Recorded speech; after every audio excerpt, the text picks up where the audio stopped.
Donc, en gros, si on regarde un petit peu l'organisation de nos systèmes de secours pour l'urgence préhospitalière, en gros, tous nos cantons sont organisés sur le même modèle. Donc, on peut, là, pour une fois, c'est pas une game ferraille, on a à peu près le même système partout, c'est-à-dire une capacité ambulancière qui constitue le socle de l'intervention. On viendra sur leur formation tout à l'heure. C'est 80% des interventions dans tous les cantons conduites en autonomie, avec des délégations médicales, avec une formation continue, donc une profession de santé à part entière, qui est capable d'assumer seule une partie des interventions. Néanmoins, ça reste au plan de la législation fédérale et des droits cantonaux afférents une profession dépendante. Il y a toujours une médicalisation qui doit être disponible au terme de la répondance des services et de la formation, respectivement, au sens de l'intervention sur le terrain. Donc on a des moyens médicaux qui sont les services mobiles d'urgence-réanimation, les SMUR, les moyens héliportés si nécessaire, mais comme Laurent l'a dit, le vecteur ne crée pas l'efficacité, c'est juste un moyen d'aller dans les endroits difficiles ou de passer par-dessus un certain nombre d'obstacles de circulation, d'accélérer les transports vers un hôpital adéquat. Et puis tout ça est généralement supervisé par ce que j'appelle globalement un médecin-chef des secours, parce que c'est le nom qu'on lui donne au titre de la gestion des événements majeurs. Mais au fond, c'est un superviseur médical qui est capable de renforcer le système en cas de nécessité, soit sur des cas particuliers, soit sur des événements multivictimes. Ceci signifie aussi que l'activité, c'est non seulement une activité opérationnelle de soins, mais c'est aussi une activité de conduite sanitaire, à savoir la capacité d'apprécier non plus le patient comme un individu, mais l'événement dans sa globalité, y compris les relations avec les partenaires. Donc c'est cette dimension un peu militaire de la prise en main du dispositif à des fins de le contrôler, de le maîtriser pendant toute la phase d'intervention. Et pour arriver à ça, il faut de la formation médicale et de la formation paramédicale, parce qu'il faut pouvoir gérer cette activité opérationnelle dans sa globalité.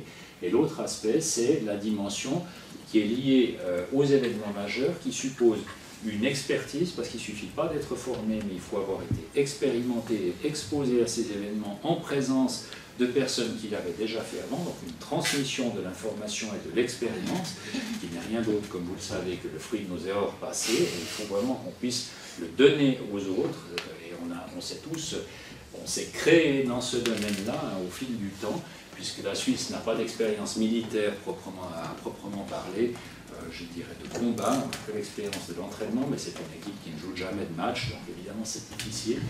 On a beaucoup aussi profité de l'expérience des pays voisins, on travaille beaucoup avec les Français aussi, parce qu'eux ont cette expérience militaire qui nous aide sur le plan de la gestion de cette médecine de catastrophe.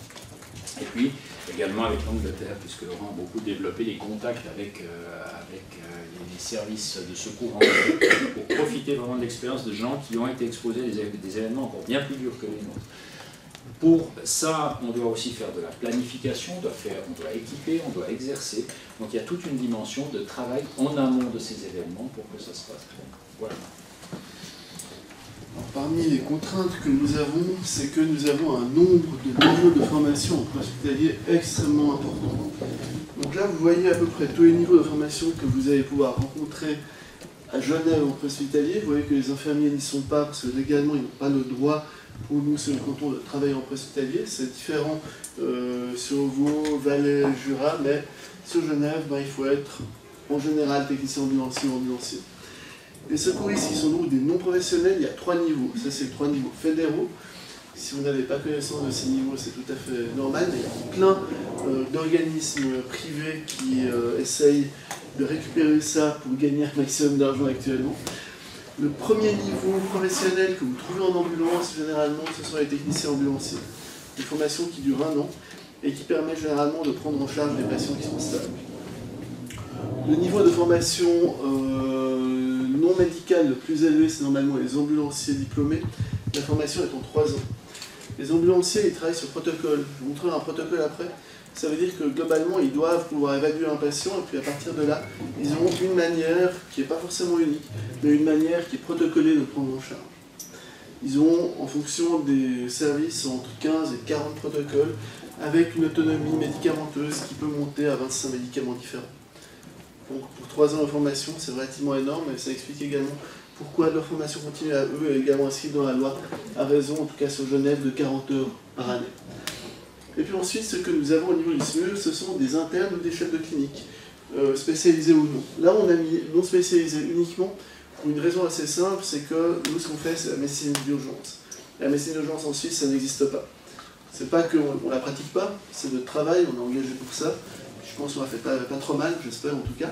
Mais il n'y a pas de titre post-gradué de médecin urgentiste, contrairement à quasiment tous les pays qui nous ont. Ce qui veut dire, par conséquent, et vous l'aurez compris, que les médecins qui viennent travailler chez nous en préhospitalier ne sont pas des médecins urgentistes, ils ne sont pas en formation de médecine d'urgence, ils viennent d'autres horizons, et ça amène un certain nombre de contraintes sur lesquelles on reviendra après.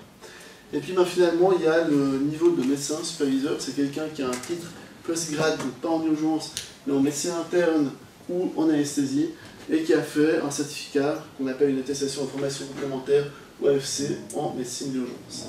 Voilà, c'est à peu près tout ce que vous pouvez retrouver comme niveau de formation. Alors, quelqu'un m'a posé la question tout à l'heure, à très juste titre, de qu'est-ce qu'on fait par rapport aux premiers répondants. Est-ce que vous connaissez le concept de premier répondant, ou est-ce que même vous êtes premier répondant? First responder.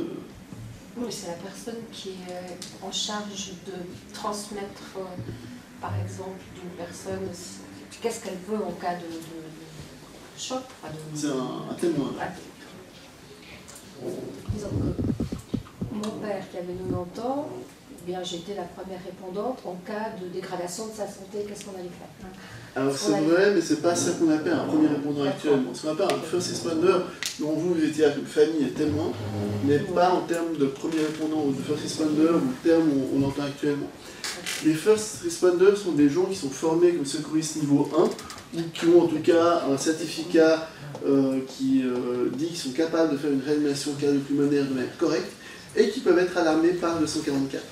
En d'autres termes, ce sont des gens qui sont comme vous et moi quand je me promène dans la rue, parce que moi je n'ai pas de matériel particulier, je n'ai même pas une paire de gants, c'est comptable, dans la voiture j'en ai, mais c'est tout. Et puis qui peuvent être appelés par le 144 n'importe quand avec une application pour aller aider une personne en détresse vitale à proximité. Alors c'est pas forcément un appel, mais si certains d'entre vous sont motivés à devenir premier répondant, sur Vaud et sur Genève en tout cas, on est en recherche active pour avoir des gens qui sont motivés à avoir des alarmes et qui, s'ils ont une intervention à proximité, peuvent se déplacer, prodiguer un massage cardiaque externe et éventuellement une défibrillation. C'est-à-dire qu'il faut les former également. Alors s'il faut les former, il faut avoir un bon moyen de les former, et puis parmi les moyens de former, on a le e-learning. Ce qui est bien, c'est que le e-learning que vous voyez là, c'est un e-learning qui permet, mais je voulais en parler, donc tu vois, je trouve un moyen de le placer finalement. Le e-learning, c'est un moyen qui, pour nous, est extrêmement précieux. Pourquoi, à votre avis? Là, je vous mets un e-learning premier répondant, mais en fait, pour tout le reste, c'est extrêmement utile aussi. Pourquoi? Quelles sont les contraintes en termes de formation que nous avons, à votre avis? Il faut trouver des lieux, il faut des enseignants, enfin des formateurs, des contraintes logistiques et financières aussi, je pense. Ok, donc finalement, le fait de venir donner un cours en présentiel présuppose que nous ayons des enseignants capables de venir pour donner la formation, très clairement. Et puis, il faut avoir le matériel qui va avec. Puis encore autre chose, parce qu'on a enseignant et matériel, il manque un élément crucial, les élèves. Et chez nous, est-ce que, à votre avis, c'est simple de les avoir? Non, c'est très compliqué. Pourquoi? Ils ont une vie active. Pire que ça. Les gens qui sont chez vous, vous dites. Je parle des médecins qui tournent chez nous. Alors, les premiers répondants, c'est compliqué également, mais si on pense à nous, comme superviseurs, on a des médecins plus juniors à former. Quelles sont les contraintes pour les avoir? Leur emploi du temps. Leur emploi du temps, que nous gérons nous-mêmes d'ailleurs, que nous générons également. Leur emploi du temps, il est H24, donc nuit, week-end. Ce qui veut dire que réussir à avoir tous les médecins qui viennent pour tourner au SMUR au même moment pour être formés, c'est simplement impossible, puisqu'il y en a forcément qui travaillent. Il y a un deuxième problème, Hervé, tu as dit tout à l'heure, au 1er novembre, nous avons tous les médecins qui changent. Ne tombez pas malade dans la nuit du 31. À minuit, ils partent, effectivement. Donc, évidemment, dans la nuit du 31 au 1er, nous avons un changement et on a une quantité de médecins qui changent qui est absolument phénoménale. On a pour nous, en tout cas, un médecin qui reste, il fait la nuit, c'est bien. Et puis le lendemain, on a finalement, à part pour les cadres qui restent, enfin, à moins qu'ils soient virés dans l'intervalle, mais on le saurait déjà, les internes qui vont tourner sur le terrain, comme vous avez vu Marine Kirk, qui était à médecin mission avant, ils changent tous. Et ils doivent être opérationnels immédiatement. Il y a pas mal de professions dans lesquelles on a le temps d'avoir quelqu'un qui nous accompagne, et qui ont fait du compagnonnage, finalement, et puis qui est capable de nous montrer les différentes ficelles du métier, jusqu'à ce qu'on devienne autonome, ou en tout cas suffisamment autonome pour travailler seul. Mais nous, ce n'est pas le cas. Nous, on est médecin, donc forcément, on a la science infuse, et on est capable de tout faire tout de suite sans le moindre problème. C'est une boutade, évidemment. Malheureusement, c'est comme ça que c'est considéré encore, et puis c'est comme ça qu'on doit travailler. Alors, comment on fait? On fait du e-learning, on peut le renvoyer avant. Quelles sont les solutions, à votre avis, qu'on peut implémenter? Parce qu'il faut qu'on trouve des solutions. Ce problème, il est réel. En termes de formation, c'est un problème évident. Pardon? Il faut trouver des solutions pour reproduire le terrain d'une manière ou d'une autre à l'avance. Exactement. Je pense que le fait de faire une simulation, ça peut être extrêmement utile. Le seul problème de la simulation, c'est qu'à nouveau, il faut avoir des gens qui viennent. Il faudrait qu'ils viennent avant. Alors quand c'est des gens qui sont dans le même hôpital que nous, c'est déjà assez compliqué, parce qu'ils ont déjà leur activité au bloc opératoire pour les anesthésistes, à l'étage pour les internistes. Mais quand ils viennent d'un autre hôpital, voire d'un autre pays, là, les faire venir avant, c'est impossible. Mais effectivement, la simulation, c'est une bonne manière de faire. Qu'est-ce qu'on peut faire d'autre? La réalité. Ouais, alors ça reste très virtuel pour l'instant. Malheureusement, il n'y a pas encore beaucoup de modules de réalité virtuelle qui nous permettent de simuler le terrain de manière adéquate. Ils ne sont pas coachés par des chefs de clinique. Il n'y a pas toujours... parce que la première semaine, l'interne ne va pas être mis dans une situation comme on a vu. Il y a un chef de clinique avec normalement... Non? Alors, pas toujours. Okay. Et le grand problème est là, c'est que les ressources sont très limitées également. Dans les étages, effectivement, au bloc opératoire en particulier, vous avez toujours un senior qui va être là, sur le terrain avec. Mais là, vous avez vu une équipe du SMUR qui intervenait, vous avez vu dans l'équipe du SMUR, il y a un ambulancier, un médecin, et puis il y a effectivement le superviseur qu'on a vu avant, qui est de garde H24, et qui doit superviser en même temps deux médecins qui sont à deux endroits différents dans la ville. Avec un téléphone et puis avec un véhicule avec la capacité de se déplacer. Mais des chefs de clinique qu'on arrive à dégager pour aller superviser, malheureusement, les ressources humaines, on les a pas. Est-ce que vous voyez une autre possibilité encore? Parce que c'est vrai que le superviseur, il peut y aller sur le terrain. Est-ce que vous avez une autre idée de comment on pourrait aider l'arrivée des... Rebonjour. Désolée d'avoir. Il n'y a aucun problème. Est-ce que vous avez une idée de comment on pourrait faire du coup pour pouvoir mieux accompagner ces nouveaux médecins qui arrivent et qui sont un peu terrorisés, il faut bien le dire? Parce que les ambulanciers, enseignants. Exactement. Ça, c'est l'une des manières extrêmement utilisées. C'est-à-dire que de la même manière que c'est fait à d'autres endroits, typiquement aux urgences, on sait très bien que les infirmiers expérimentés sont pour les chefs de clinique ou les médecins adjoints le garde-fou qui permet de voir si les choses se passent bien ou pas. Maintenant, on a besoin d'avoir des ambulanciers qui sont également très bien formés, parce qu'ils vont pouvoir également accompagner le médecin et suggérer des choses et l'aider finalement dans son apprentissage du préhospitalier. Ce qui n'enlève rien à la qualité du e-learning, évidemment. Afin de faire plaisir à Hervé Barras ici présent, est-ce que vous pouvez remettre dans l'ordre les trois éléments qui se trouvent là?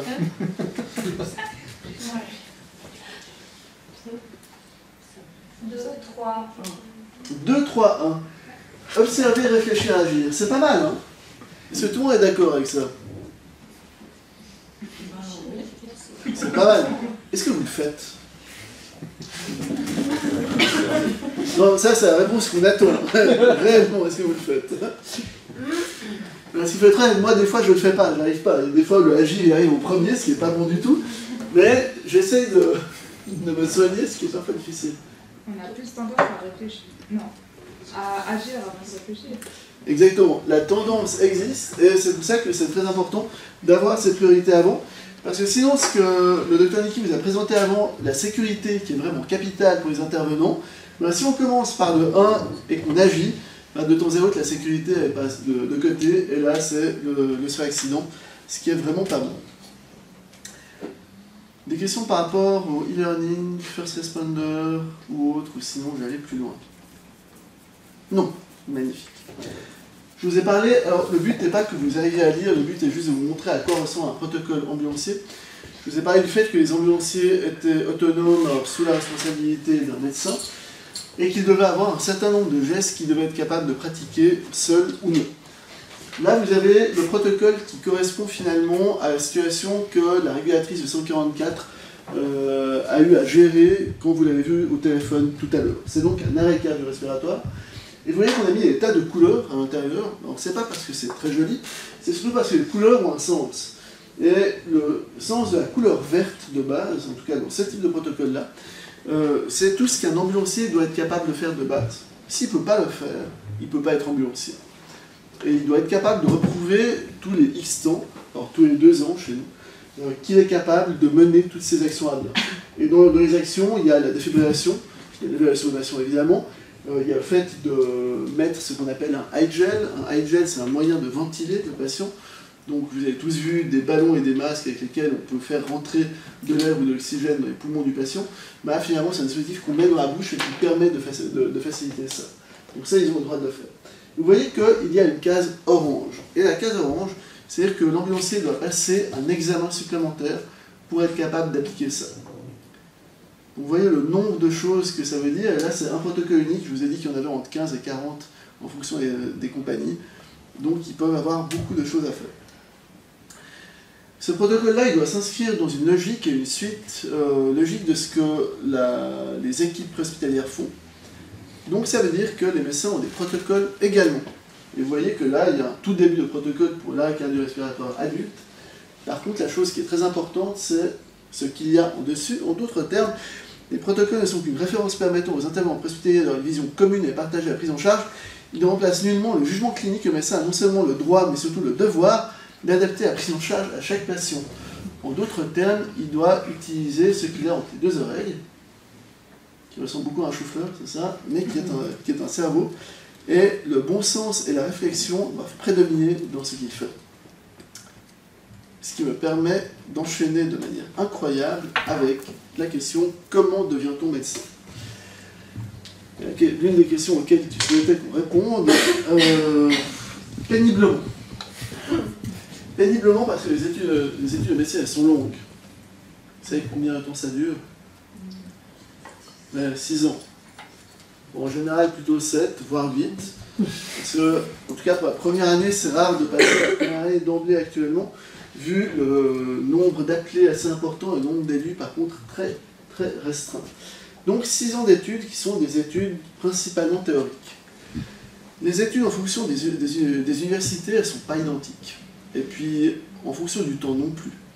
Tout évolue extrêmement vite. Il y a une unité de recherche en enseignement de la médecine à Genève qui est en charge de ça et qui fait que si j'avais à refaire mes études maintenant, à prendre les examens également, je serais totalement perdu, enfin en grande partie. Par contre, ce qui est clair, c'est que l'emmagasinage théorique est absolument énorme et que la mise en pratique, même si on a essayé d'augmenter le nombre de stages, reste très très limitée. À votre avis, même s'il y a maintenant quasiment 3 ans de stage, qu'est-ce qui fait que les étudiants en médecine, quand ils sortent de leurs études, ne sont pas totalement autonomes? Qu'est-ce qui fait qu'ils ne vont pas être capables de prendre en charge complètement un patient d'un bout à l'autre? C'est un conseil. Allez d'abord et puis le point après. Peut-être qu'ils ont beaucoup trop de théorie et pas assez de pratique. Ok. Ça, c'est effectivement un élément. Autre chose? Ouais, à cause de la diversité des situations qui peuvent être rencontrées, c'est énorme. On ne peut jamais tout aborder à l'avance. Clairement. Nous, on vous parle de médecine d'urgence, vous voyez des prises en charge qui ont l'air d'être bien protocolaées, que ça suit bien, mais finalement, c'est vraiment, alors pas une goutte d'eau, mais une vision très limitée de la médecine. La médecine a une étendue énorme, et c'est pour ça qu'on a un nombre de spécialités médicales extrêmement importantes. Est-ce qu'il y a un autre facteur? Qu'est-ce qui pourrait, à votre avis, empêcher un médecin, enfin un étudiant en médecine qui devient médecin, d'être totalement autonome d'emblée? Est-ce qu'il n'y aurait pas des situations qui demandent d'être 2 pour gérer un patient ou un... Ça, je pense, c'est extrêmement important. On a parlé effectivement un peu plus tôt du fait que le fait de partager une décision, et on a vu qu'il y avait une décision éthiquement très compliquée à prendre. que c'était finalement très important d'avoir cette possibilité d'avoir un partage. C'est vrai. Quoi d'autre? Peut-être la peur aussi de prendre des décisions, parce que c'est quand même pas rien d'être en face d'une vie humaine. Donc peut-être la prise de confiance en soi. Alors c'est parfaitement exact. Je pense que là, vous touchez du doigt l'une des choses capitales, c'est le fait que tant qu'on est stagiaire comme étudiant en médecine, on ne porte pas la responsabilité de la décision qui est prise. Et du coup, on en prend finalement extrêmement peu. Le fait d'avoir à prendre une décision, c'est finalement un apprentissage en soi. Et ça peut se faire dans la douleur parfois. D'ailleurs, je vous montrerai peut-être quelques chiffres par rapport à ça. Le SMUR est l'un des très bons endroits pour apprendre à prendre une décision, parce que c'est l'une des fois où, je sais pas, vous disiez, généralement un chef de clinique qui est présent dans les étages et qui accompagne, le chef de clinique qui ne peut pas être avec, ou pas directement. Donc ça force finalement les médecins qui viennent chez nous à prendre une décision, et c'est également pour ça que nous, en tout cas sur Genève, on ne prend jamais de médecins vraiment juniors, on demande en général au minimum 3 ans d'expérience clinique avant qu'ils viennent. Et l'expérience, c'est justement cette capacité à prendre des décisions en situation d'incertitude, c'est à accepter une part de doute, donc une approche encore probabiliste d'un diagnostic, pour dire j'ose quand même prendre une décision, d'une part parce que je suis raisonnablement sûr de l'analyse que je fais de la situation, ça c'est une chose. Et la deuxième part, elle est plus importante, elle peut paralyser des médecins pendant longtemps si on ne leur donne pas un moment l'autonomie de faire des choses un peu plus aiguës. C'est la confiance dans sa capacité à rattraper une erreur éventuelle. Parce que, comme je vous l'ai dit, il se peut arriver qu'on soit parti dans une voie, qu'on ait pris un diagnostic, je rappelle que la médecine a une obligation de moyens et pas de résultats, que ce qui constitue la faute médicale, c'est la négligence, qu'on a le droit à l'erreur. Par contre, on doit être capable de reconnaître une erreur et de la corriger extrêmement rapidement. Donc, c'est cette confiance-là qui fait qu'à un moment, on commence à oser prendre ces décisions en situation d'incertitude et à aller plus loin. Mais ça ne vient pas en une année. Donc oui, on a besoin de gens qui ont déjà un petit bagage derrière eux, parce que dans un étage hospitalier, on a un chef de clinique, un médecin adjoint, parfois un professeur, des infirmières, de la lumière, du café, bref, c'est magnifique. Et tout à coup, en médecine d'urgence, en anesthésie, aux soins intensifs, c'est-à-dire c'est un peu les pieds dans la boue, la tête dans le brouillard et dans la neige, et puis il faut prendre des décisions. Et on ne peut pas prendre des jeunes internes, les sortir comme ça d'un cadre hospitalier très sécurisé, et tout à coup les lancer dans des conditions difficiles sans leur mettre une supervision. Il y a quand même une dimension de compagnonnage. Mais le but, c'est de leur apprendre, de dire, mon gars, si tu ne décides pas, ça ne va pas aller. Et mieux vaut une décision moyenne prise au bon moment qu'une excellente décision prise trop tard. Vous avez une question, une remarque? Ouais, c'était aussi en lien avec l'esprit d'équipe à l'outil, mais aussi l'aspect technologique qui est énorme.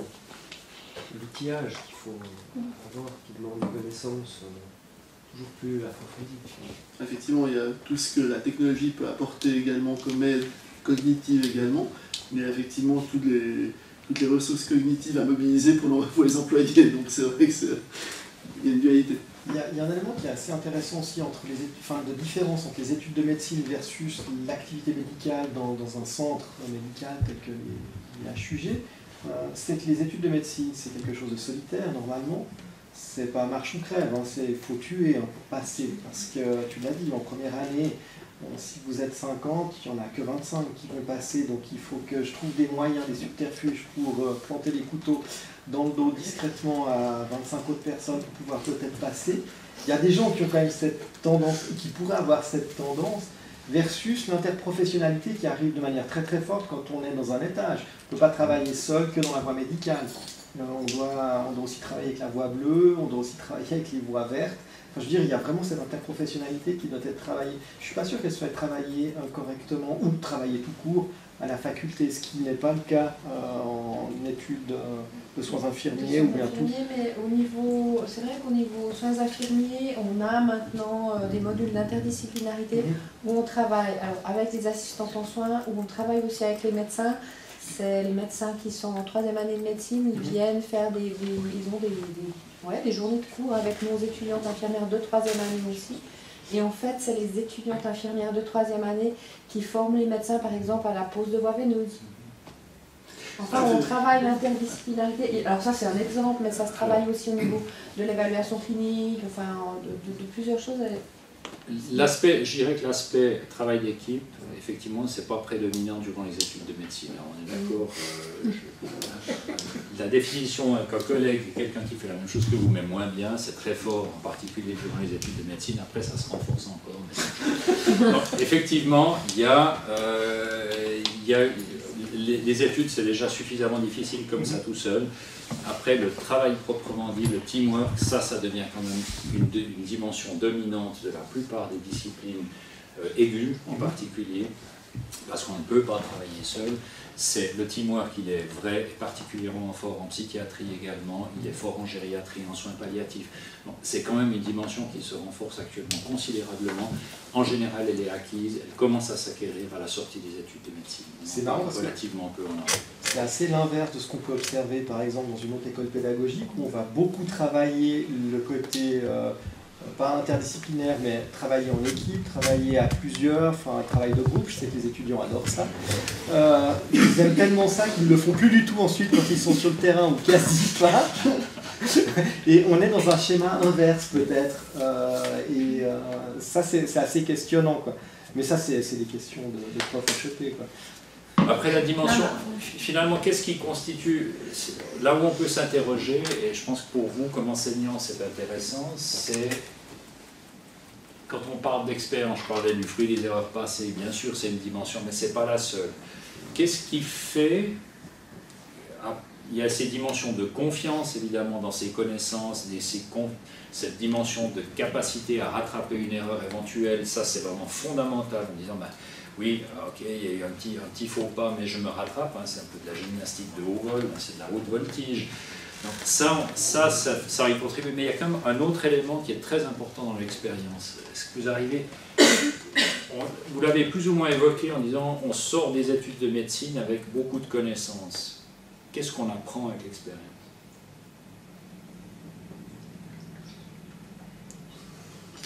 Nous, on le voit encore, même avec des gens qui ont 3 ans de formation, on observe encore ce phénomène parfois. C'est la capacité à filtrer les informations pertinentes. De quoi, dans mon thésaurus de connaissances, de quoi ai-je vraiment besoin pour régler la prise en charge d'un patient? Et au fond, en médecine d'urgence, on est sur des principes qui sont généralement assez basiques, assez simples. La palette des pathologies qu'on rencontre, elle est assez limitée. On n'est pas dans d'énormes situations, des grands diagnostics différenciants, on est souvent sur les choses très fréquentes. Hein. C'est jaune, ça fait cuit, c'est un canari. On n'est pas dans une grande complexité diagnostique. On a des champs qui sont très limités. Évidemment que si quelqu'un a beaucoup de connaissances, le risque, c'est qu'il aille se perdre en allant chercher des choses complètement ésotériques, alors qu'au fond, une simple réflexion statistique l'amènerait à voir des choses très simples. Et donc, nos internes doivent apprendre à utiliser, dans leur champ de connaissances qui est immense, les quelques connaissances qui sont vraiment pertinentes pour une action efficace.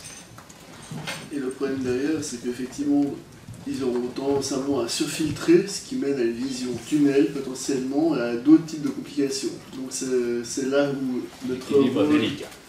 Exactement, peut être relativement important. Vous avez une question? Non? Oui? Il m'a semblé. Moi? Oui? Ah, non. Non, ok, c'est autant pour moi. Oui. En fait, dans notre jargon à nous, en fait, c'est la capacité de passer finalement des connaissances vers de la compétence. Être capable, dans une situation qu'on n'a jamais vécue, qu'on n'a jamais rencontrée, trouver une solution appropriée, adéquate à ce moment-là. Ça s'appelle la compétence. Enfin, c'est une des définitions de la compétence. Et je pense pas forcément que ce soit quelque chose qui soit très fortement entraîné dans certaines études. Je ne mets pas les études médicales en exergue sur ce côté-là, parce qu'il y a un gros travail qui est fait justement avec l'APP, justement pour exercer ce genre de choses. C'est juste. En médecine, ça se résume par une phrase très simple, c'est que les patients n'ont pas lu les livres. Donc, par principe, une situation, même si elle se rapporte à un diagnostic qui est identifié, donc à des diagnostics qui sont généralement assez standardisés, la présentation clinique, elle, et surtout en médecine d'urgence, surtout en préhospitalier où on est les premiers à découvrir le patient, on a parfois des présentations cliniques qui ne sont pas du tout typiques. des trucs, on dit, bon, ouais, bon, ça se présente comme ça, et au fond, ça représente que 5% de la présentation d'une pathologie plus courante. Et voilà, un diagnostic va se présenter comme ça dans 5% des cas. Ça, il faut le savoir, parce que ça permet d'y penser. Mais on ne peut pas se cristalliser là-dessus, on doit vraiment faire cette approche statistique. Juste pour compléter donc, les choses qui ont été dites, effectivement, le côté interprofessionnel est travaillé également à Genève en 5e année, c'est également des étudiants infirmiers en 3e en général. Ça fait 2 ans à peu près que ce genre de simulation en place. Je montrerai d'autres simulations qui sont faites à d'autres endroits. Et puis, même si tu nous as donné une image de tueur maintenant, j'aimerais relativiser ça un peu. On reste des tueurs suisses, quoi, donc des tueurs modérés dans notre manière de faire. On n'est pas au niveau de certaines universités en France où il y en a qui font des faux polycopiés pour les collègues afin qu'ils apprennent des tas de bêtises. Donc on est à un niveau infra quand même à ce niveau-là. Sur ce, je rajouterais quand même pour ce qui est de la bibliothèque de la faculté de médecine, il y a quand même pas mal de bouquins qui sont planqués à différents endroits et on observe très fréquemment les bouquins les plus demandés qui sont déchirés. C'est vrai ? Ouais. Ah, alors ça, les choses ont évolué depuis longtemps. Il y a encore des gens qui vont regarder des bouquins papier. Ouais, ça arrive. C'est pas forcément ceux qui vont réussir, on les dirait. Mais pour ce qui est des coupes anatomiques pour la 2e année aussi, il y en a certaines qui sont planquées. Il y a des équipes. Le monde devient dur. Ah, les choses se sont achetées effectivement. Mais nous, on a des retours aussi, parce que oui, non, les étudiants en médecine qui loupent 2 fois la première année, ils reviennent en formation d'infirmier. Et ils disent c'est la guerre, c'est arriver à 6h le matin pour être sûr d'avoir une place dans l'auditoire, enfin c'est comment c'est... Vous savez, on a un auditoire à 400 places, il y a 400 personnes à peu près, une centaine qui passaient, donc on était à 25%. C'est monté autour des 600-700 personnes, ils finissaient par avoir un vidéoprojecteur dans une autre salle. Enfin, c'est devenu très très compliqué. Mais ça, il y a des gens beaucoup plus aptes que moi à vous répondre par rapport à ces questions en tout cas. Par contre, la question c'est comment devient-on médecin dans un SMUR? Donc ça, je vous l'ai dit il y a quelques instants, on a des gens qui viennent de plusieurs endroits. Alors, on a une variété de médecins qui est absolument énorme. Historiquement, le cardiomobile à Genève, c'était un numéro qui était un numéro secret à l'usage des médecins installés en ville qu'ils composaient pour avoir une équipe de 2 ambulanciers, comprendre brancardier amélioré ou péjoré, on peut voir, qui accompagnait un médecin en blouse blanche et qui arrivait avec un défibrillateur portable, pour prendre en charge des patients qui avaient un infarctus. Et puis les choses ont évolué au fil du temps, mais ça veut dire que les internistes ont eu pendant un certain moment de la quasi-exclusivité au niveau du cardiologue. Et puis évidemment, ce qui était logique, c'est que les anesthésistes qui maîtrisent les voies aériennes ont pris un pied également à l'intérieur, ce qui était une très bonne chose. Ça permet un partage des compétences et des connaissances, ce qui est toujours très important pour nous en tout cas. Donc on avait 2 filières professionnelles différentes qui travaillaient au sein de la même unité ou du même secteur. Mais ça veut dire que finalement on avait des gens qui faisaient du matin au soir de l'étage en médecine interne, ou qui prenaient en charge des patients malades mais pas gravement malades, et puis de l'autre côté, des gens qui endormaient des patients en bloc opératoire du matin au soir. Donc 2 profils en tout cas de compétences au niveau clinique, mais également d'exposition à des patients très différents. Donc après on s'est dit on va s'intéresser, donc on a rajouté les 3e, à ça les urgentistes, vu que même si, comme je vous l'ai dit, il n'y a pas de spécialité en médecine d'urgence, la médecine d'urgence existe. Donc on a un nouveau profil de médecin qui est arrivé, qui est un peu entre les deux. Et puis pour améliorer ça, on a plusieurs niveaux d'expertise, vu qu'on a une majorité d'internes, mais qu'on a des chefs de clinique également, qui ont un bagage théorique et pratique plus ou moins grand, dont certains ont fait de l'anesthésie ou pas. Donc on a au minimum 4 profils différents à l'intérieur d'un SMUR. Alors comment devenir médecin SMUR? Il y a plein de possibilités. Par contre, vous voyez bien ce que ça veut dire en termes d'enseignement, en termes de formation pour ces gens-là. D'où la question, c'est comment est-ce qu'on forme un médecin SMUR? Alors, comment est-ce qu'on forme un médecin SMUR? Plein de manières de faire. La première des choses, c'est qu'on essaie de leur donner une vision de système avant qu'ils arrivent. Parce que si vous pensez que ce qu'on vous dit là, tous les médecins qui viennent de terminer leur formation, ou tous les médecins des hôpitaux universitaires le savent, en fait, ce n'est pas le cas. Il y en a quelques-uns qui le savent, mais d'autres pas. La manière dont fonctionne le 144, quels sont les profils professionnels au 144, Je doute énormément que même le quart de nos collègues soit au courant. Donc ça pose un problème. C'est-à-dire qu'on doit avoir des séances introductives au moins pour qu'ils prennent conscience de à quoi le système ressemble. La partie hospitalière est vraiment scindée par rapport à la partie intra-hospitalière. Ensuite, je vous ai parlé des modules e-learning. Désolé, c'est une marotte, donc on y revient. Ils ont des modules e-learning à terminer avant d'arriver au SMUR. Et puis ensuite, on fait des formations pratiques sur le terrain, parce que, vous l'aviez dit, le fait de faire des simulations interprofessionnelles, c'est extrêmement important. Et nous, on est tout à fait d'accord. Le problème, c'est que ces formations ne peuvent pas intervenir avant l'engagement des médecins dans notre secteur. Donc typiquement, quelques modules e-learning ou autres, ça va permettre d'avoir des certificats. Moi, j'en ai aucun, je vais être viré. Et typiquement, bah voilà, c'est un exemple autre de module qui a un module un peu plus pro qui permet aux médecins qui vont commencer à travailler au SMUR de se familiariser avec les méthodes de monitoring des patients que nous allons employer sur le terrain après. Pour ceux qui sont intéressés, je vous donne très volontiers des accès à ces modules. Néanmoins, après, il faut apprendre à employer les choses en pratique. Alors, pour employer les choses en pratique, il n'y a rien de tel que de le faire avec du vrai matériel. Et typiquement, pour savoir à quoi ça ressemble, employer, on n'a pas de VNI, donc de ventilation non invasive, c'est bien d'avoir employé l'appareil une fois sur soi avant pour se rendre compte. On ne fait pas tout sur nous-mêmes, rassurez-vous.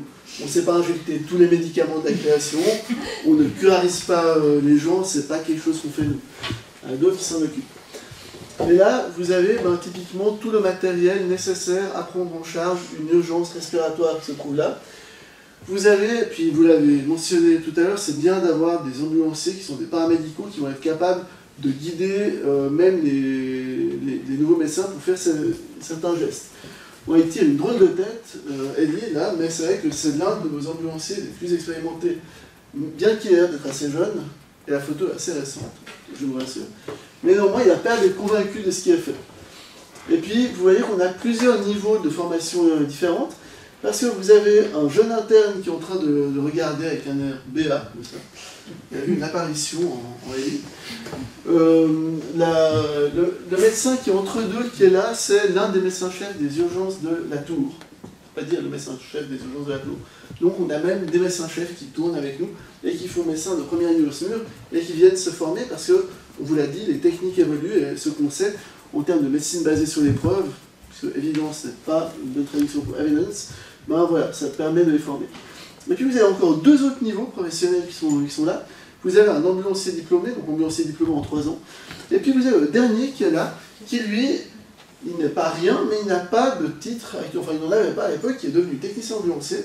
C'est un secouriste du CERN, donc un pompier à la base, mais qui se forme pour faire du sanitaire, puisque le CERN, avec lequel nous avons une convention également, a besoin d'avoir des premiers répondants, on y revient, qui vont même être des premiers répondants améliorés, capables d'intervenir sur des situations plus graves.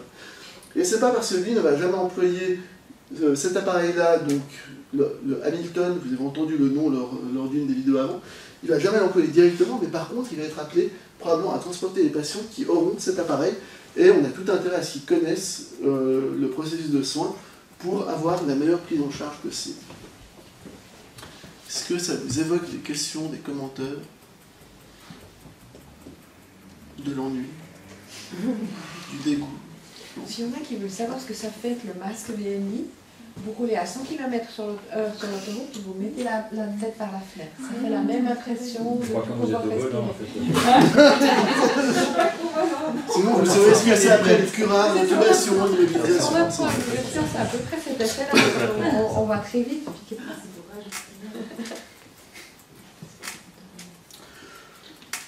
Une fois qu'ils ont appris à employer le matériel de base, on commence à faire des choses un peu plus amusantes avec eux.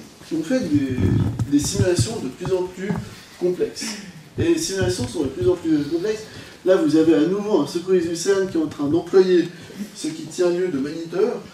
En fait, les moniteurs, défibrillateurs, on arrive à avoir une dizaine de paramètres différents avec, on arrive à donner des soins, dont des chocs électriques avec. Ce que vous avez, c'est un bois iPad en fait. Là, vous avez quelque part, un peu plus loin, quelqu'un qui est en train de gérer la simulation à distance et de faire vos rythmes cardiaques du patient, vos paramètres vitaux du patient, toute forme d'acrobatie ou de gymnastique qui vont donner beaucoup de soucis à toute l'équipe qui est en train de prendre en charge. Et vous voyez que ça devient très difficile à gérer d'un coup, parce que le médecin qui est à la tête essaye de regarder un moniteur qu'il ne voit pas, tout en prenant en charge le patient, puisqu'il doit faire de la ventilation au même moment. Donc là, il doit être capable d'avoir toute une série de compétences qu'il met à profit, au profit du mannequin, au même moment. Question, remarque? Non. Parfait. On est obligé de faire pareil avec des médecins régaliens. Alors, obligé, ça nous fait assez plaisir aussi, mais vous voyez ce qui est en train de se passer là. Vous avez un médecin qui a confiance en sa collègue, c'est rare. Hein. Je pense que Marc Nicky vous l'a dit, un collègue c'est quelqu'un qui fait la même chose que vous moins bien. Donc avoir confiance en ses collègues, pour nous, c'est pas normal. Et puis, il a même temps d'avoir vraiment bien confiance en sa collègue, parce que ce qu'il est en train de faire, c'est de l'arnacher dans un sac, qui ensuite fait ça. Donc on est obligé d'avoir des gens qui vont avoir confiance en eux, parce que si ça se retrouve un peu plus bas après que le treuil est lâché ou qu'on n'ait pas mis la bonne corde au bon endroit, c'est la dernière fois qu'on treuille, quoi. Enfin, qu'on treuille ce médecin, l'hélicoptère il sera encore en haut, a priori. Et on vous l'a dit également, c'est pas parce qu'on est en hélicoptère ou en terrestre ou en sous-marin nucléaire, on en a un qui est en commande à Genève, dans le lac de Genève, ça sera top. Il y a des Vaudois là? Ok, lac de Genève, ça ne me choque pas. On a valé du monde à Oh non, ok. D'accord, à ce moment-là, ça pose un peu moins de problème. Donc on a également les médecins hélicoptères qui vont s'entraîner de la même manière avec nous pour le reste des gestes techniques. Et là, vous voyez à nouveau plusieurs choses. Je vous ai parlé du fait qu'on avait généralement la personne la plus vicieuse. Donc là, vous la voyez avec un iPad derrière. On trouve toujours celui qui arrive à faire le pire scénario possible, à péjorer l'état du patient au maximum. Vous le connaissez, Eric Deleuze, oui, forcément. Donc voilà, là c'est lui qui agit comme formateur et qui est en train d'altérer l'état du nouveau-né qui est là. Vous voyez le niveau de stress qui augmente également au fil des simulations, parce que prendre en charge un patient adulte, ben, c'est pas toujours très drôle, mais quand on a un nouveau-né d'environ 6 mois qui est là, qui en a un qui a du respiratoire, ça devient très difficile émotionnellement à gérer parfois. Et puis vous avez tous les niveaux de formation qui sont là, étant donné que vous avez une anesthésiste de la régale qui est là. Là vous avez un interne d'anesthésie qui en fait est chef d'équipe au soins intensifs en même temps, un ambulancier du SMUR qui là n'est pas ici pour gérer la simulation, mais pour jouer son propre rôle et également pouvoir bénéficier d'une critique constructive. Et puis un ambulancier privé qui est là également pour aider à cette prise en charge. Questions, remarques, commentaires? Magnifique. Alors, ça c'était pour la formation initiale. 4 jours. C'est à la fois long et à la fois beaucoup trop court. Ce qui veut dire qu'on doit faire de la formation continue, et la formation continue, quand on parle de continue, elle est vraiment continue. C'est pas des crédits où finalement on fait 2 temps 0 qu'une journée, c'est qu'on essaie de faire la formation tout le temps. Et là on arrive finalement à ce qu'on est... Enfin, la raison pour laquelle on vient discuter avec vous aujourd'hui, c'est qu'on a des colloques quotidiens le matin à 7h, comme ça on commence tôt. Le premier colloque dure généralement 1h30. Il est la plupart du temps interrompu par la 144 qui va engager un ou les 2 SMUR en même temps, et des fois le médecin cadre avec. Et puis on fait un deuxième colloque lors d'un changement de garde qui a lieu à 14h. Ce colloque-là, il dure généralement une demi-heure, 1 heure, et on revoit les cas. Le but de ces colloques, c'est de revoir tous les cas. Quand j'ai dit tous les cas, c'est qu'il n'y a pas un cas, même une consultation téléphonique, qui passe à la trappe. Les médecins cadres revoient absolument tout, en présence des médecins internes ou chefs de clinique qui ont vu les patients sur le terrain, directement. Le but, il est simple. C'est facturé. Non. Le but, il est simple, c'est de permettre de donner un feedback efficace et constructif aux internes qui ont pris en charge. Il y a des fois où les médecins vont venir nous voir directement en nous disant « Écoute, j'ai un doute, ce cas, je ne suis pas certain. » Mais il y a certains cas où ils sont persuadés d'avoir tout fait parfaitement juste, et où, en prenant un pas de recul, on peut leur dire « Mais t'as considéré ça ?» Ah ouais, peut-être pas en fait. Ces gars sont très utiles parce que les ambulanciers sont présents à ces colloques, et eux également peuvent apprendre des erreurs, pas forcément des erreurs, mais des manières de faire différentes. De temps à autre, c'est nous qui avons tort. Ça nous arrive aussi. Parce que nous, ça fait depuis très longtemps pour toi et trop longtemps pour moi on travaille en préhospitalier maintenant, et il y a également des choses qu'on ne sait pas. Il faut être honnête. Nous, on a des médecins qui viennent de tas d'horizons différents. Vous voyez, on a des chefs de clinique en anesthésie, des chefs de clinique des urgences, et qui ont vu, pratiqué, fait des nouvelles techniques, nouvelles expériences, et qui de temps à autre nous font un feedback en nous disant bah, on pourrait peut-être changer nos pratiques à nous. Donc finalement, ce n'est pas uniquement une sorte de communication descendante de la connaissance, mais de temps à autre, c'est plutôt un partage. Et on peut remettre également nos manières de procéder en question, ce qu'on fait de temps à autre. Ça dépend si on est ouvert à la critique ou pas. Si on a dormi, si on a mangé. Enfin bon, si on a eu un café. Très important. Donc ces colloques-là, ils sont importants, je vous montrerai une image après. Il y a la supervision directe sur le terrain. Donc le fait, on a dit au départ, les médecins, quand ils arrivent, ils n'ont pas un chef de clinique qui va avec, mais par contre, ils peuvent appeler un superviseur H24 et avoir quelqu'un qui vient sur le terrain avec eux H24. Et même quand ils sont au bout de 3 mois ou 4 mois de rotation, ou 1 an pour ceux qui font des rotations les plus longues, ils ont encore cet accès-là, et de temps à autre, on va encore avec. Alors demande, on peut faire des formations également, on a de temps à autre des médecins qui reviennent vers nous en disant il y a ça que j'ai pas compris, ou l'appareil de VLI est beaucoup trop compliqué, ou j'ai un problème, j'ai pas réussi à intuber, l'autre fois tu pourrais me montrer telle technique. Ça on fait avec plaisir. Et puis finalement, on parlait d'interprofessionnalité, et on en fait également en formation continue. Ça a 2 vertus. Ça a la vertu de faire de la formation continue pour nos médecins, ça a également la vertu de montrer aux étudiants ambulanciers quel va être le rôle du médecin sur le terrain avec eux. Donc on n'a pas uniquement des simulations avec des professionnels diplômés, on a des simulations, je vous montrerai une photo après également, avec des étudiants ambulanciers des différentes écoles.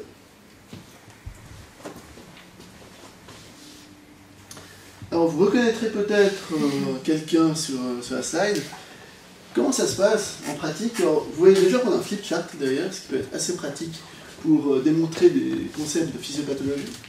Mais surtout ce qu'il y a, c'est que vu que chaque cas est revu et disséqué, vous voyez qu'il y a 2 médecins sur qui sont là.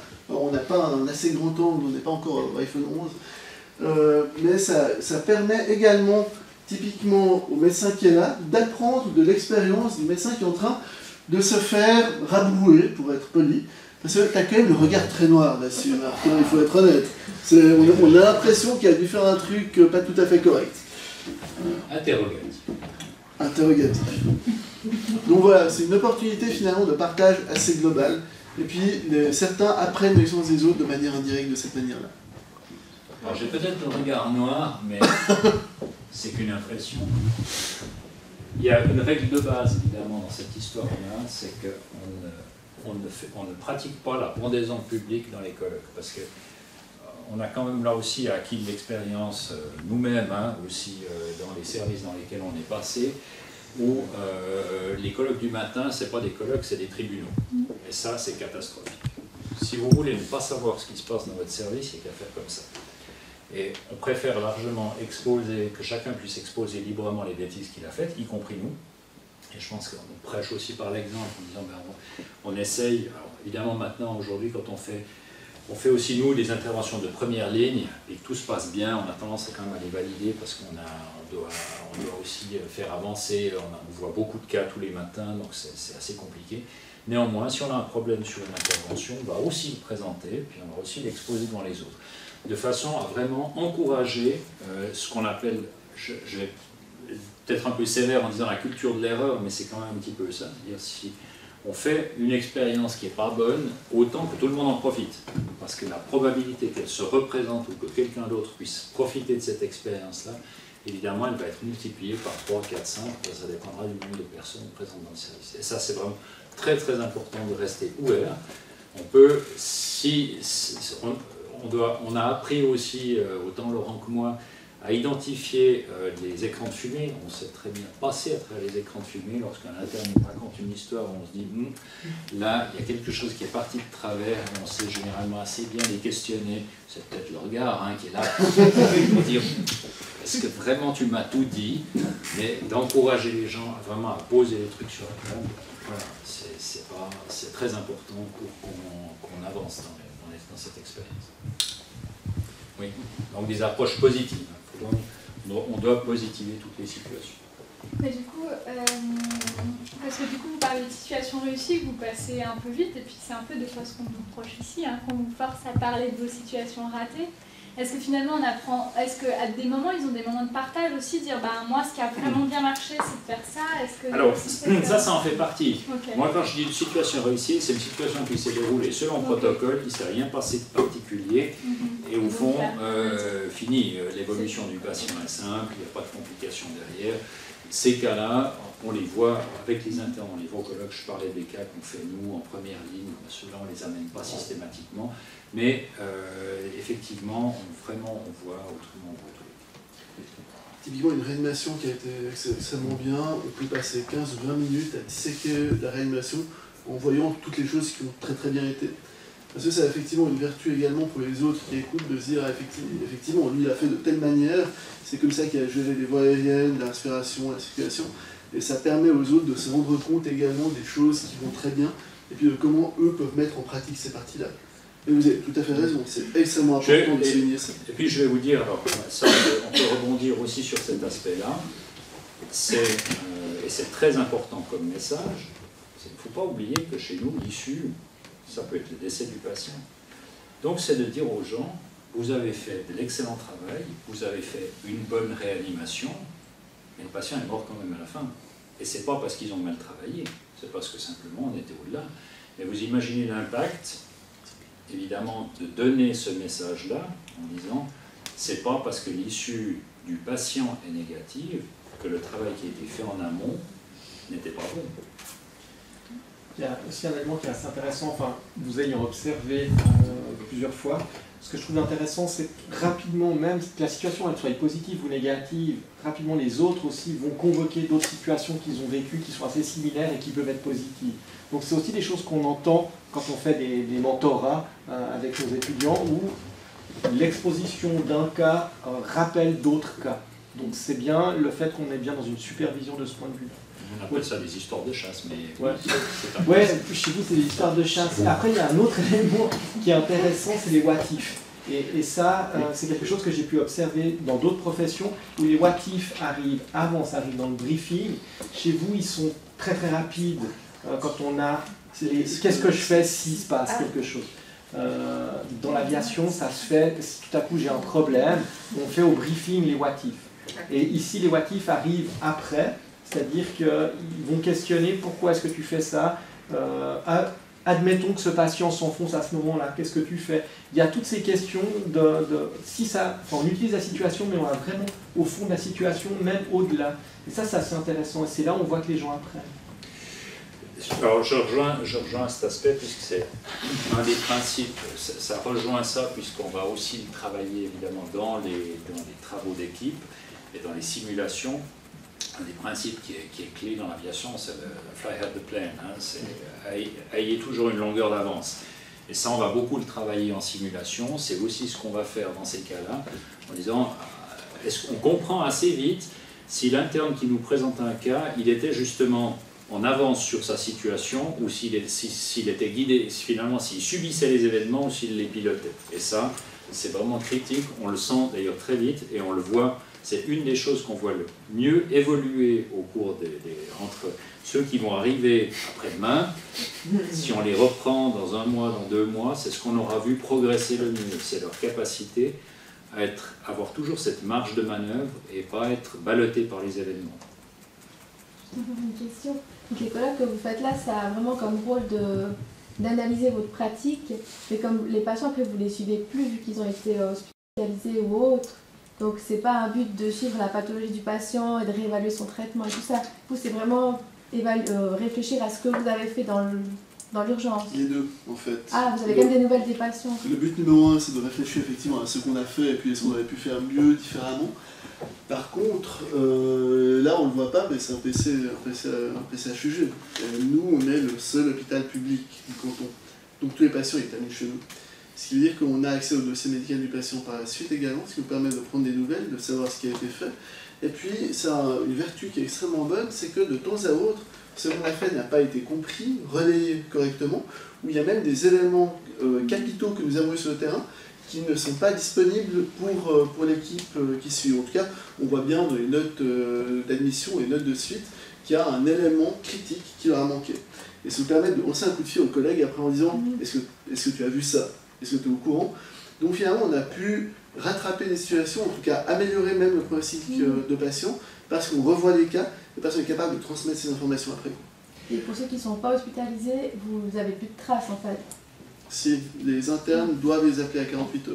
Ah ok, donc, puis après, votre rôle il s'arrête à ce moment-là quand même. Notre rôle, ça oui, s'arrête parce à ce moment-là, que effectivement. du point de vue du droit, on n'est normalement plus habilité à aller chercher des informations sur un patient s'il est sorti de notre service. Alors concrètement, nous on a arrêté cette limite à 48 heures en disant on va regarder finalement leur passage, le meilleur ou le pire à 48 heures, c'est-à-dire est-ce qu'ils sont rentrés à domicile, ou respectivement, est-ce qu'ils sont passés aux soins intensifs, ils sont peut-être montés à l'étage pour passer ensuite aux soins intensifs, on prendra le pic de soins, le pic d'intensité de soins ensuite, respectivement, ils sont décédés. Puis on regarde, notre regard au moment du colloque, il tourne autour de qu'est-ce qui s'est passé dans l'heure qui a suivi leur arrivée aux urgences, parce que c'est là qu'on identifiera les éventuels manques dans la prise en charge préhospitalière. Un patient qui doit être intubé une heure après son arrivée aux urgences, on se demandera toujours si ça a été planifié. On savait qu'il y avait cette possibilité-là dès le préhospitalier, mais on a de manière consciente pris la décision de ne pas faire un certain nombre de choses dans l'objectif que ça se fasse à l'hôpital, ou c'est parce ou est-ce que finalement on en est arrivé là parce qu'on a manqué quelque chose en préhospitalier. Ça, on va toujours analyser évidemment ce qui s'est passé dans la première heure. Et ensuite, on regarde à 48 heures. Et puis, évidemment, on confronte le diagnostic en disant, nous, on n'a pas les outils diagnostiques, mais on pose des diagnostics de probabilité. Est-ce que ça colle ou ça colle pas? Puis ça, c'est un petit peu la conclusion qu'on va donner pour l'interne. C'est, ouais, tu avais raison, mais non, tiens, c'était à côté. Et ça participe justement à cette manière d'affiner leur diagnostic. Puis parfois, les urgences posent un diagnostic qui n'est pas mieux établi que le nôtre. Ça arrive.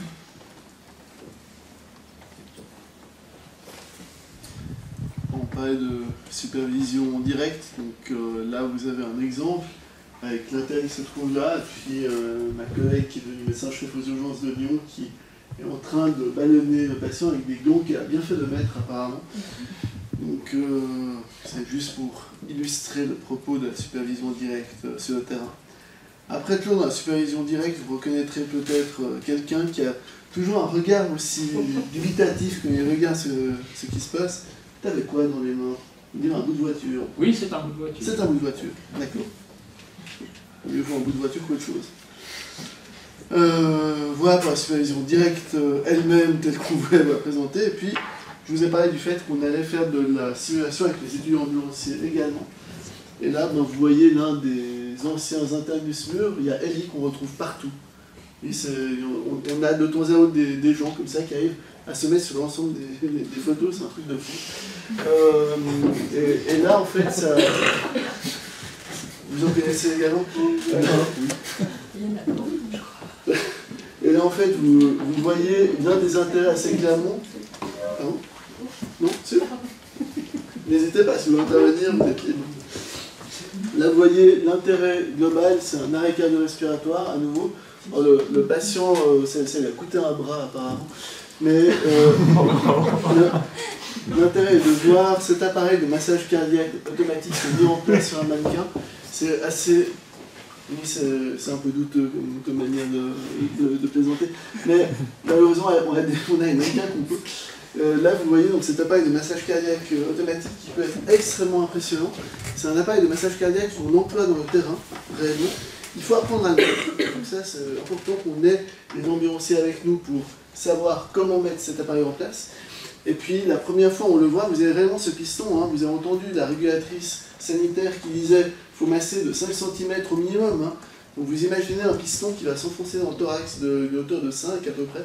C'est une vision qui est potentiellement assez choquante. Et puis, on arrive également... Oui, pardon. Est-ce que la machine a aussi cassé les côtes? Ah oui, oui, clairement. Ça fait partie d'ailleurs des choses qui ne sont pas faites là-dessus et ça pose un problème. Dès que l'appareil est mis en place, normalement, il y a une sangle, vous voyez ici qu'il y a une sangle noire qui part, d'ailleurs une sangle qui passe derrière les épaules pour éviter une migration de l'appareil vers le bas, qui peut provoquer des lésions importantes. Après, la question de casser les côtes, c'est toujours la grande question qu'on se pose. Est-ce que c'est grave ou pas? Alors, on va démystifier ça une fois pour toutes, c'est pas grave du tout. Et en fait, on va même aller au-delà. Un massage cardiaque efficace va casser les côtes. Donc si vous n'avez pas cassé le côte, c'est ou que votre patient est très jeune, ça peut arriver, ou que votre massage cardiaque n'est pas efficace. Ça peut arriver qu'on casse le sternum même, parce que voilà, chez les patients âgés avec une fragilité osseuse, le sternum est également un peu plus friable. Donc c'est pas grave, il faut reconnaître ce qu'on fait effectivement, et puis il faut surtout éviter de masser ailleurs que là. À nouveau, la régulatrice a dit, vous regardez au milieu du thorax, entre les deux seins, vous mettez la paume de la main, vous appuyez. Donc il faut vraiment appuyer au bon endroit, c'est le but de l'appareil qui est là. Et c'est pour ça qu'une migration est très importante à éviter, parce que là on pourrait avoir des lésions en plus à cause de cet appareil qui lui va faire 5 cm ou qui soit. Il ne se pose aucune question, il n'y a pas de retour de force, lui il va masser. Ce que vous ne ferez pas. Parce que vous n'êtes pas capable de mettre 5 cm dans un thorax à un endroit où il y a des côtes. J'avais une question. Ce genre d'appareil, on ne pourrait pas, par exemple, l'installer dans des lieux comme où il y a des fibrillateurs, par exemple, genre gare, etc., pour qu'un massage cardiaque soit fait correctement? Alors votre question est excellente. Le problème, c'est que mettre en place l'appareil, c'est compliqué. Donc, ça peut être un frein à une réanimation efficace, et puis ça prend du temps. On sait que quand on fait une réanimation, il ne faut pas avoir plus de 10 secondes de pause. Sinon, la perfusion au niveau du cerveau, au niveau du cœur est moins bonne. Et quand la perfusion du cerveau n'est pas bonne, malheureusement, ça crée des dommages cérébraux potentiellement irréversibles. Quand la perfusion du cœur n'est pas bonne, ça nous empêche de retrouver une fonction cardiaque. Donc, si on mettait ce genre d'appareil avec des gens qui ne sont pas formés, et pour être formé, il faut l'employer souvent, parce qu'à nouveau, c'est pas tout simple à mettre. Vous voyez qu'il y a une planche derrière, qu'il y a une planche incurvée, donc il faut qu'il y ait quelqu'un qui tienne la tête pour ne pas avoir la tête qui se mette beaucoup trop en extension. Il faut quelqu'un qui prenne les bras du patient pour le soulever. Il faut qu'il y en ait un autre qui passe la planche correctement en dessous. Et derrière, vous voyez qu'il y a des clips à mettre. Et ça, c'est l'une des faiblesses de cet appareil-là, c'est que si on le pose sur les clips, ils cassent. Donc c'est fragile, c'est compliqué à mettre, ça peut être long, il faut être entraîné. Par conséquent, à mettre dans un lieu public, ça ne sera pas efficace. Ça, c'est toute la relativité des actes médicaux et des appareils techniques, c'est qu'en fait, en soi-même, cet appareil n'améliore pas la survie des patients. C'est un outil essentiellement logistique. La bonne réanimation, elle est conduite par les premiers répondants, par la défibrillation précoce et par les premiers gestes qui sont réalisés par les témoins. Cet outil-là, il est là pour qu'on puisse éventuellement transporter le patient à l'hôpital, respectivement. En amont de ça, gérer la réanimation, libérer 2 mains, et puis avoir 2 mains de plus pour gérer les autres aspects de la réanimation. Donc c'est un outil logistique, mais qui en soi ne sauve pas la vie des patients. Et s'il est mal utilisé, il peut vraiment coûter la vie du patient. Parce qu'on peut faire des lacérations d'organes, on peut faire un tas de dégâts liés à l'appareil. Donc, de nouveau, là on entre déjà dans des outils très spécialisés qui ne sont pas disponibles pour le grand public et en plus même pas utiles, dans le sens que ce n'est pas la performance qu'on attend à ce stade de la réanimation, c'est vraiment un outil spécialisé. On peut l'utiliser ou pas, ça ne va pas changer grand-chose.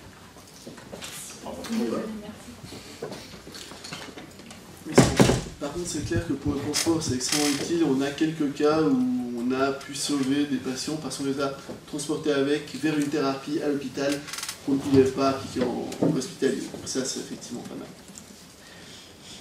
D'autres questions par rapport à cette partie-là?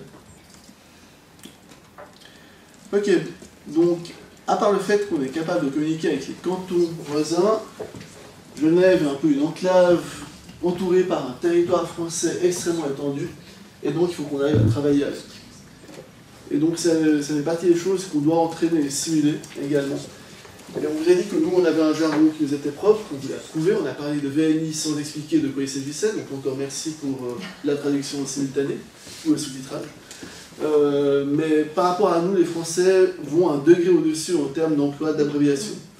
Et évidemment, si les abréviations étaient les mêmes d'un côté et de l'autre de la frontière, ce serait assez simple. Mais il faut être parfaitement clair qu'on a chacun nos abréviations, donc il faut réussir à réconcilier à peu près tout ça. Et c'est l'une des raisons pour lesquelles on fait des simulations avec eux, et on voit que ça marche globalement bien. Alors là, la simulation a une raison d'être en particulier, c'est que je ne sais pas si vous avez entendu qu'on a le Léman Express, qu'on aurait appelé le lac de Genève Express, mais bon, ils ont appelé Léman, je ne sais pas pourquoi. Qui traverse la frontière avec une tranchée couverte qui traverse juste la frontière avec une sortie Suisse et une sortie France. Évidemment, la grande question, c'est de se dire, si on a un accident dans cette partie de tunnel entre la Suisse et la France, on fait comment? Donc, si on n'est pas capable de communiquer avec nos homologues français, ça ne marche pas. Donc là, on a eu un certain nombre d'exercices avec eux. Là, c'était le troisième du jour.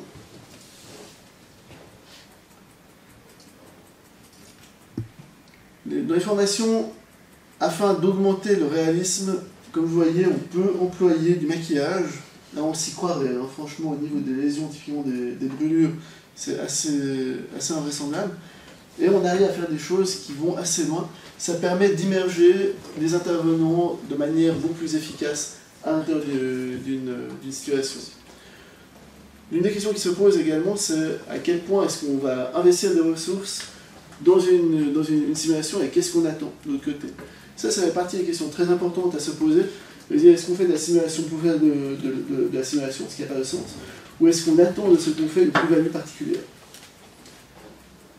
C'est des questions auxquelles les réponses sont parfois difficiles, parce que ça peut mener à des grincements de dents de certains côtés, que ce soit parce qu'on va refuser de faire certaines simulations parce qu'elles n'ont pas de sens, ou parce que de l'autre côté, une simulation a du sens, mais consomme des ressources qui sont extrêmement élevées, financièrement parlant également. Juste pour illustrer, ça sera la dernière image d'illustration avant qu'on ouvre les questions d'ailleurs plus générales sur le reste, et puis que nous fassions peut-être une conclusion après. Voilà, c'est d'autres types de formations qu'on doit faire. C'est qu'on a vu qu'on faisait des formations avec des professionnels de la santé, y compris des professionnels de la santé d'autres pays, mais on fait ça également avec d'autres professionnels comme des policiers sur lesquels on fait de temps à autre du treuillage sur des bateaux.